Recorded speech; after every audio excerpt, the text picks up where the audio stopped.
İrəvan qalasının asanlıqla təslim olmayacağını görən Qudoviç, oktyabrın 17-sində yeni müraciət hazırlayır.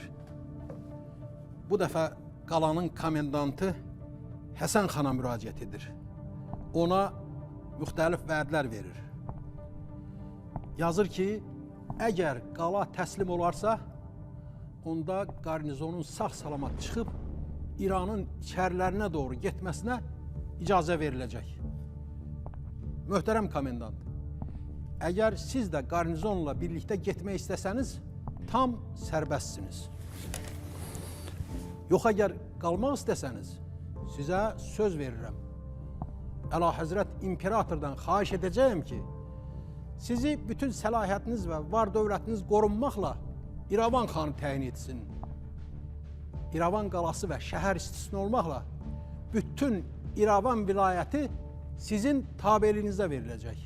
Çünki qala və şəhər əbədi olaraq Rusiya qoşunlarının tabeliyində olmalıdır.